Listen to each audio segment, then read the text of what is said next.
Hi everybody, this is Judy at Judy in the Kitchen.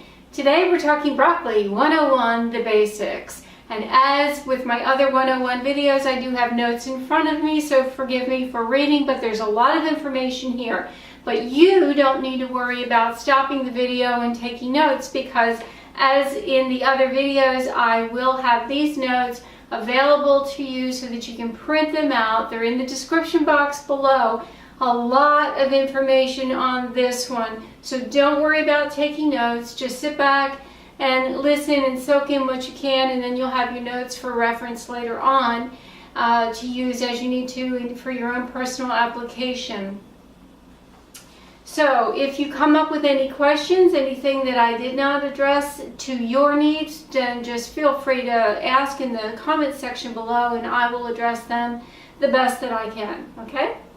Now, about broccoli. Broccoli is a member of the cruciferous vegetable family, so it's a cousin to cabbage and kale and cauliflower, Brussels sprouts, mustard greens, a lot of vegetables along those lines. Okay, they're all cousins.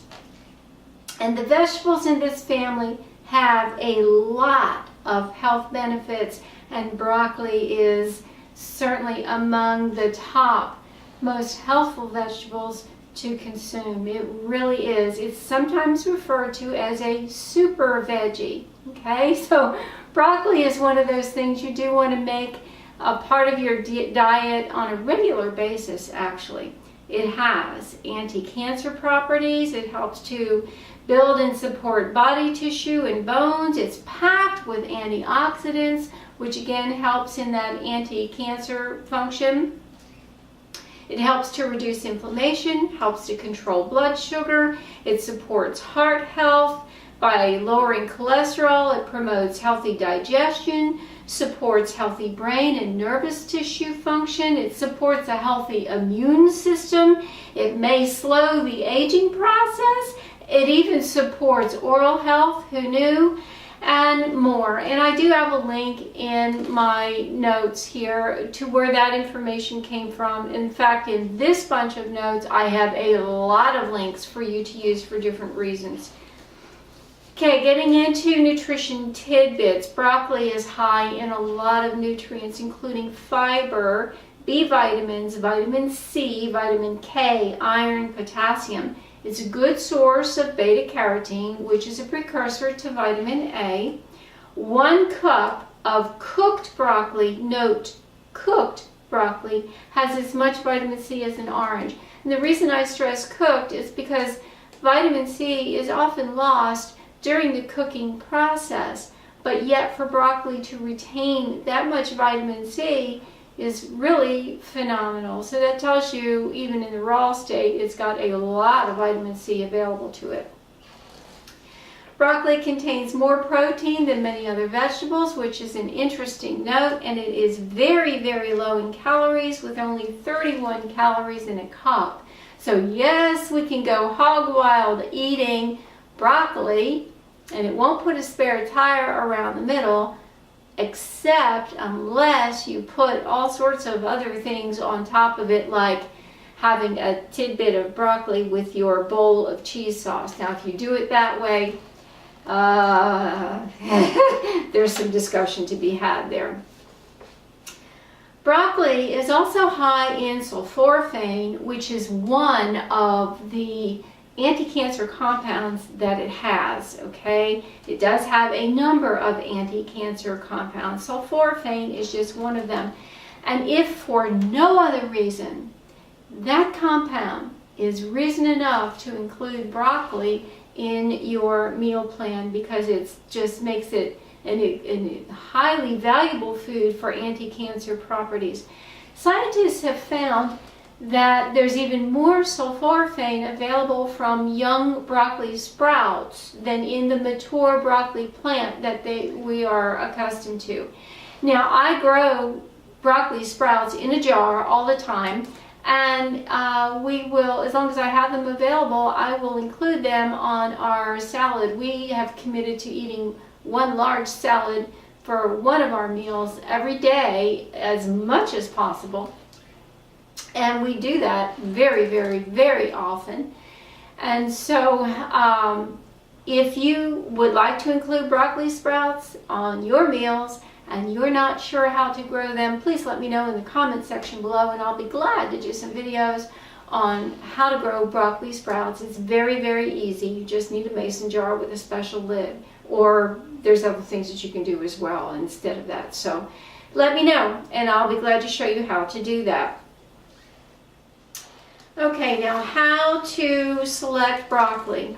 Okay, we want to look for bright green heads with tight florets, no sign of yellowing in the leaves, no wilting, and no limp stalks like that. Okay, those would all be signs of age, and you want to buy vegetables as fresh as you can possibly find them. So if that's all you have to choose from, you might want to bypass those and opt for frozen ones if you can find them. Now, how to store fresh broccoli. Store it in the refrigerator, obviously, as soon as possible. You might want to mist the heads, the florets of the broccoli. Now, I did not say pour water over them. I said mist them very, very lightly, just to help give them some humidity but not wetness. Wrap them up loosely in paper towels or even a cloth kitchen towel, and then put that in a loose paper bag or plastic bag and put that in the refrigerator. The purpose there is not to wet them down, but to provide some humidity for them to help keep them from drying out. Do not wet down the paper towels. Do not wet down a cloth kitchen towel and then wrap it up, because if you do, you're going to have a moldy mess on your hands, okay? Only you want to preserve the humidity by creating a humid environment, and that will help to do that. Nevertheless, when you store them that way, you still want to use them as quickly as you can, okay? You can freeze your fresh broccoli that you buy if you have more than you can use in a short amount of time. You can blanch it in some boiling water for 3 minutes, or you can steam it for about 5 minutes and then take it out, drain it immediately, put it in a bowl of ice water to cool it down, leave it there for however long you had it in your hot water or your steam, 3 or 5 minutes, and then drain it really well and then put it in your freezer containers or freezer bags, and it will keep roughly for about 12 months or so in the freezer. It is edible beyond that, but it's at its freshest at that point, okay, or up to that point. If you have a dehydrator and you want to dehydrate your fresh broccoli, hey, you can do that too, but you still want to blanch it or steam it in the same way you would if you were going to freeze it. Why? It stops the enzyme activity that would cause that vegetable to age while it's in the freezer. So even though it's frozen, if you don't blanch it first or steam it first, it's going to age while it's in the freezer, and it will not be at its best when you go to eat it. So it is important to stop those enzymes if you're going to preserve the food in that way. Now, how to prepare fresh broccoli? Obviously, you want to wash it well. You want to wash it really well before you use it. A lot of times I will hold it upside down with the stalk at the top and the florets at the bottom and let the water run through the broccoli and help to flush out any bits of dirt or anything like that that might still be in the floret area before I do anything with it. You could also cut it up and then put it all in a bowl of water and swish it around really well to help flush out anything that might be in there. If your fresh broccoli has started to wilt a little bit and get a little bit limp because it's dehydrated some while it's in the refrigerator, put it in a bowl of water for a good 10 minutes and it should help to crisp it back up, maybe even a little longer than that. It just depends on how big the pieces are. Now the stalks of broccoli, and this is a sad thing to me. Sometimes, many times, people will cut those stalks off and throw them away. I don't understand why they do that. The stalks are very edible and very good, just as good as the stalk right under the floret part, once you remove the woody outer and edge of it, okay? There is a woodiness on the outside, and I think that's why a lot of people tend to toss the stalks out. But it's not hard to remove that woody layer that's on the outside, and once you do, what's underneath is just as tender and just as good as the stalk up toward the floret.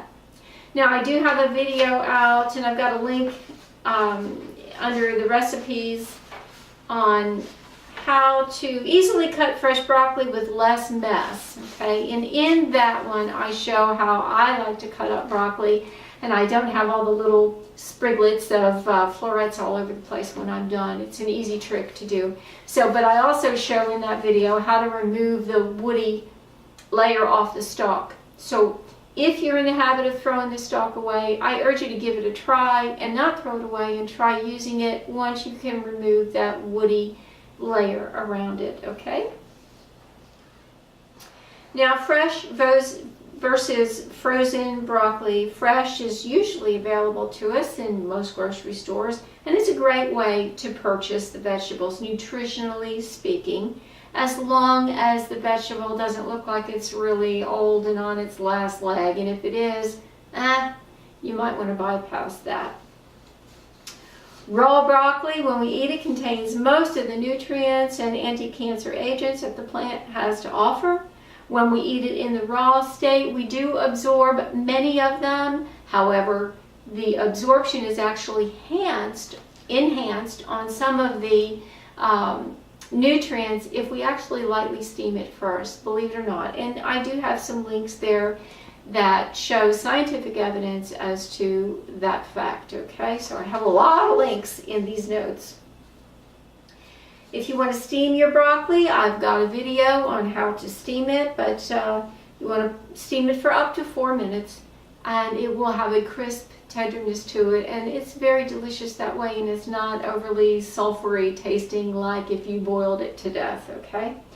Frozen broccoli. Frozen vegetables are a great convenience, and sometimes they're an advantage over fresh, especially if the fresh vegetables that you find in your store are on the older side, and maybe the leaves are yellowing and the florets are starting to separate and they don't look really good.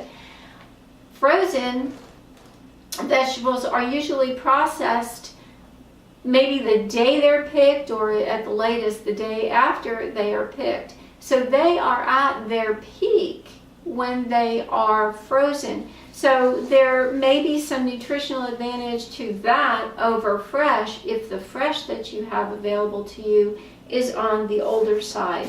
So let me encourage you to not give up on broccoli if what you have available is not the best looking. Go to the frozen section and get some frozen. It's a good option. How do we usually eat broccoli, raw or cooked? Well, I believe broccoli was introduced to the United States early in the 1900s, 1910, 1920, somewhere in there.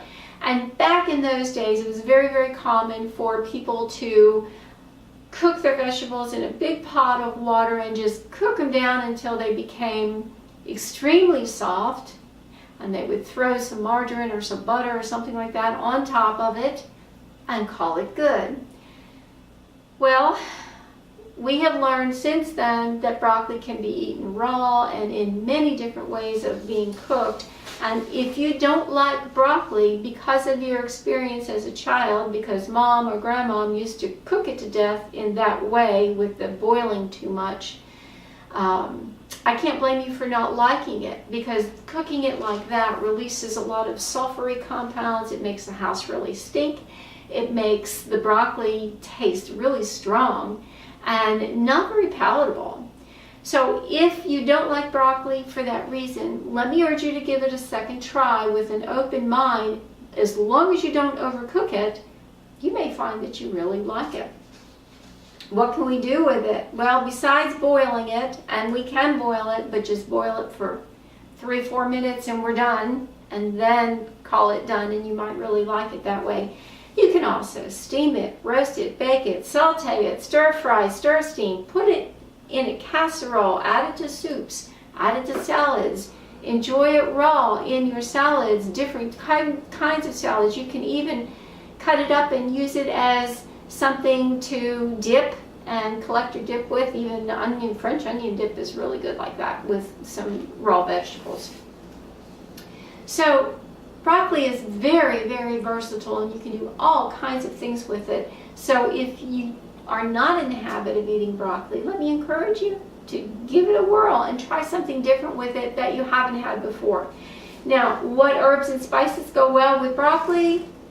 Some suggested flavorings include basil, cilantro, curry powder, dill, garlic, ginger, lemon, marjoram, mustard, nutmeg, that's interesting, parsley, oregano, sage, tarragon, and thyme. I have a link in this section to a website that had some really wonderful ways to make broccoli taste good, and they all sounded good, so rather than spelling them all out, I just put a link to that website. Other foods that go well with broccoli: cheddar cheese, we're all familiar with, onions, bacon, pasta, chicken, ham, bell peppers, cauliflower, hot peppers, leeks, lemon, lime, mushrooms, olive, oranges, that was interesting to me, potatoes, salads, scallions, chives, shallots, spinach, squash, and even tomatoes. Other foods that will go well with broccoli include almonds, of course we know butter, cashews, cheese, particularly Parmesan cheese, coconut milk even, eggs, pesto, soy sauce, tahini, tamari, vinaigrette, vinegar, wine, and yogurt. I think it's only limited as far as your imagination, as far as what you can do with broccoli. It goes with all sorts of things. Under that, I have a number of links to either individual recipes or sites that have assorted recipes using broccoli. Some of these are links that I produced, videos that I produced, and some of them are not. There are other ones. The Dairy Council of California has one, as well as Bon Appetit magazine and other websites as well. So I have a lot of information for you on this one. I hope it helps you out. If you have questions, ask them in the comment section below. If I can answer them, I certainly will. This is Judi at Judi in the Kitchen. I hope it helps. Bye for now.